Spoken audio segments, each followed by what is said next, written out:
Are you tired of diets that never seem to work? In this video, I'm going to go back to the basics and listen to nature's wisdom to discover how eating in season can actually help us transform our health and help us shed those extra pounds. I'm Charlene Stiles, a holistic nutritionist, and today I'm going to be your guide on this journey to understanding the science and benefits of eating in harmony with nature and the seasons. So let's look at the science, first of all, behind seasonal eating. Our bodies are fascinating and they're linked to the environment. They're very evolved and have used the nutrients available during specific seasons. So, our bodies, as you may know, have internal biological clocks that are known as circadian rhythms. These rhythms influence our sleeping patterns, our body temperature, and even our hormone production. But what's truly fascinating are that these rhythms also influence our digestion and how we process the food that we eat. So, as the days grow shorter and cooler in autumn and into the winter, our bodies naturally adapt. Our metabolism begins to slow, which means that we benefit foods from that provide more sustainable types of energy and warmth. So, just like we shift what we wear in seasons, we should also shift what we eat in various seasons. So, the key takeaway here is that eating in harmony with the seasons isn't just a trendy concept, it's actually deeply rooted in our own biology. We can tap into our own optimal health by eating what's locally available in our region and what's in season, and most ideally in a relaxed environment and state of mind. If we look at various civilizations, we can see how their unique local diet supports living in that specific region and climate. If we were to take like the Inuit diet, for an example, where culture eats high fat and lots of protein or meats, this provides lots of nutrients that are needed so that they can stay nourished into the harsh winter conditions. In Niagara, where I live, I wouldn't be eating avocados per se, or papayas, or mangoes, or bananas and salads in the fall or winter.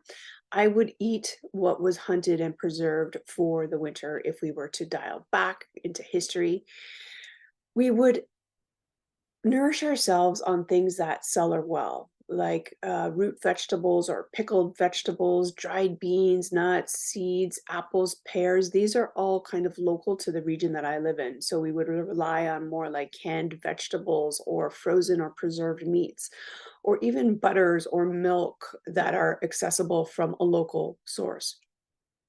And if we're to look at Ayurvedic principles, they tell us that various foods or various categories of foods have either heating or cooling effects on the body. So, based on their textures, their qualities, their nutrients, Ayurvedic principles say that like increases like, and we can find balance by using opposite qualities in foods. So, for an example, if I were to eat a cold, dry salad in the winter, in what is considered a cold, dry month, I'll increase those elements inside of my body. But instead, if I eat a warm, moist soup, I'm going to be promoting or prompting the opposite of what the weather is and inside of my body. So if you follow me on social media or on my newsletter list, you may have wondered why I don't recommend salads and raw foods in the autumn and winter. And it's all about the temperature and what our body needs during these types of seasons. So, cold foods, as you know, can slow down digestion and metabolism, which can leave us feeling like sluggish and fatigue. So instead, I'm urging you to opt for more warm, comforting types of meals during these seasons. So think of things like soups, stews, roasted vegetables. They're not only satisfying for us, but also easier on our digestive system during this particular season and much more aligned. So I'm not saying that you should eat only what's in season. It's hard to do that when all kinds of global products are available everywhere, and that gives us this novelty and variety and interest to our diet. I am suggesting, though, that we focus on foods that are grown in our region and trust nature and the earth to provide us what is best for us, considering where we live to ward off any imbalances.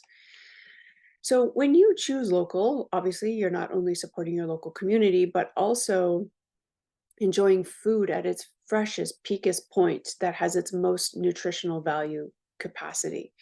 So think of this as a direct connection between you and what the earth has to provide. And it also provides us or gives off a lower carbon footprint. In regards to hormones, if we were to address the connection of hormone imbalances and weight management and our dietary choices, you obviously know what you eat is a powerful ally in your journey to hormonal balance. So here's the deal with hormonal imbalances.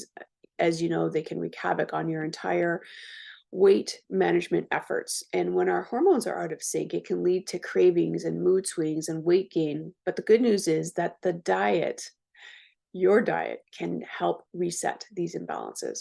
So, eating in harmony with the seasons can support our hormones, particularly now in the fall when we have lots of root vegetables. Think about the fiber in the produce that's available now. This helps regulate insulin levels. It's crucial for weight management and glucose level management. Plus, the warm cooked foods that we talked about earlier provide comfort, stability, and helping balance the mood swings often that are associated with hormonal shifts.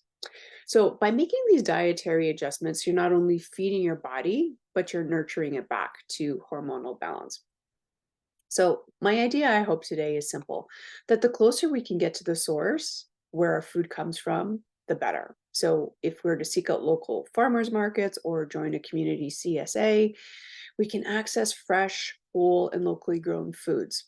So, how you can put this theory into practice is first just understand what your season has in your area, or what's in season in your area is a better way to say that.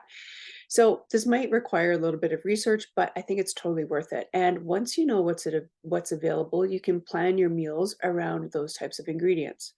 So next, you can visit your local farmers market, the co-ops, or even considering growing your own food in warmer months. And this way, you'll get the freshest produce possible and support local agriculture.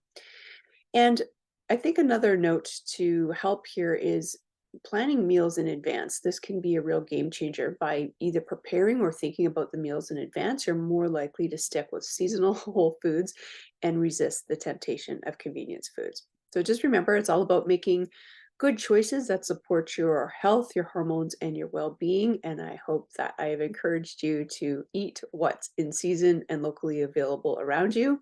And if you haven't already subscribed, please hit that follow button. Stick around. We're going to be diving into more things: health, wellness, hormones, weight, and metabolism. All right. Bye for now.